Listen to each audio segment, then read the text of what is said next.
Yoldaşıma iş tapmır. Yoldaşım iş tapmır. Neynəyək? Vallahi mən də tapamıram iş. Dözək. Səbir, təmkin, dözüm imanın ən üstünüdür. Səbir şadlığın mayasıdır. Təmkin, bax, gördün bu Rena Əskərli. Gəlir söz atır, qəzəb doğuran, qəzəbin udurmasıdır və təmkinlə cavab verilməsidir. Dözüm, taleyin bütün zərbələrinə, çətinliklərinə, itkilərinə sinə gərib şükürdə qalmasıdır. Bu imanın ən üstünüdür. Bu varsa imandasan, yoxdursa məsləhətinə şükür. Amma bunlar olanda sən hər addımda qəlbində Rəbbinə sığınsan, o sənə aşk qoymayacaq. Amma Kur'anda aydın buyurulur ki, əlbəttə ki Allah bəndəsini biraz acılıq, yəni kasıfçılıq, biraz da qorxu, nətər yaşayacaq, nə yiyəcəyik, nə giyinəcəyik deyə vahimələnməkdə var, başqa qorxular da var.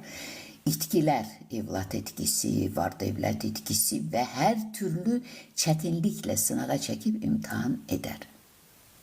Bu yazılıbsa, deməli bunlara baş əymək lazımdır. Kasıfçılığa baş əymək lazımdır. Qəbul etmək lazımdır. Soğan çörək ye, şüküründən dönmə. O soğan çörəyi qarşına qoy və denə məsləhətinə şükür, ya Rəbbim. Bal dadacaq ağzında. Və qəlbində Allaha sığın, Allahdan dilə. Bağışla ki, səhvsiz insan yoxdur, bağışdan alasan, barış ki taleyin hökmü ilə bax bu iş tapır, bununla barış, məsləhətinə şükür, ya Rəbbim, bu imtihansa xoşma, qəbul və sevindir ki, sevinəsən. Qəlbinə gəlib etiraf edəndə ki, ya Rəbbim, harada səhv etmişəm ki, mən səhvsiz insan yoxdur. Mənim yoldaşım və yaxud yoldaşın özü desin, harada səhv etmişəm, kimə pis baxmışam, kimə pis demişəm ki, mən bu çətinliyi yaşayıram. Bizim çətinliklərimizin də çoxsu öz səhvlərimizdən doğulur. Bunu anlamamışıq indiyənə kimi.